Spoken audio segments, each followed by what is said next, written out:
Life can move so fast, we seldom realize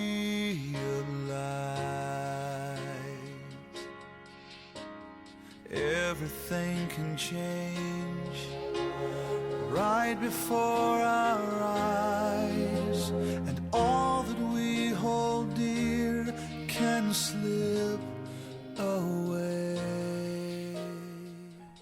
Hi everybody, thank you for joining me here today on WCNN, the Wheelchair Network. Today, this is going to be a real special episode. Today I will be doing a tribute to my friend and former nurse, Chris Androff. Chris was my nurse from September 27th until just recently in July 2014. On July 3rd, I got the unfortunate call from my nursing company that Chris had unexpectedly passed away. And today, I want to tell you some of the things that I loved about Chris and some of the memories that I have of him. I first met Chris on Friday, September 27th, 2013. He was coming out to take a look at me because I had suffered with immense pain for the past week, and we did not know what was going on. And one of the things that I remember about Chris is that he took action as a nurse. He did not mess around. He came out, he was very compassionate, very loving, and he took one look at me and said, "Let's get to the hospital right away because you're not well." And so he took very good care of me. After that, I decided right then and there I wanted him to be my nurse. And he was my nurse up until his death. And I have to be honest, he is probably the best nurse that I've ever had.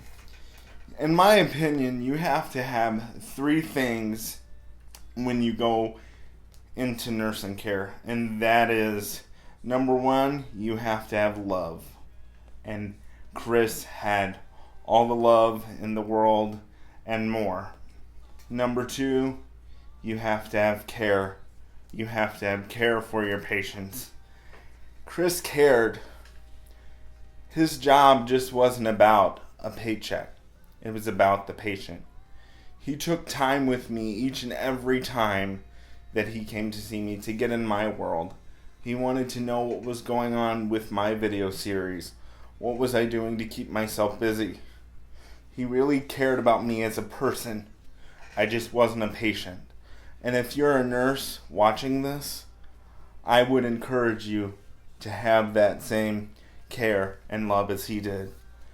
The last thing you have to have, I believe, to be a good nurse is conversation. Chris knew how to hold a real conversation with someone. And he listened. And again, he cared. One of the most favorite and most funny conversations that I had with him, we were sitting over here in my room and we were talking, and I was telling him that, I don't get to get out much and I don't get to see very many people very often except, when I go out to church. And he finally looked at me with some frustration and he said, "Dude, why don't you listen to me?" I said, "Chris, listen to you about what?" And he said, "Why don't you go online and find somebody, find you a girlfriend?" And I said, "Well, that takes money." And he looks at me and he goes, "Well, don't you want someone laying in bed right next to you?" I about died laughing. I thought this was absolutely hilarious. I said, "Chris, yes. But again, to get on these websites and find somebody takes money."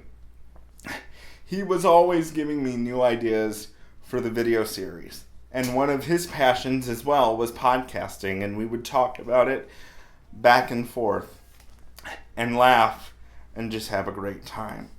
That is what you need to be a great nurse. Chris will be greatly missed. He left behind his wife, Wendy. They did not get a chance to even celebrate their 1-year anniversary. It was on July 13th, 2014. And so to Wendy and to Chris's daughter, I am so sorry for your loss. Chris will be greatly missed. Chris, I know you're somewhere driving a hot rod. That's another thing Chris loved, is hot rods and cars. And you will be greatly missed. I love you, buddy. Have a great day, everybody. Thanks for watching. Tomorrow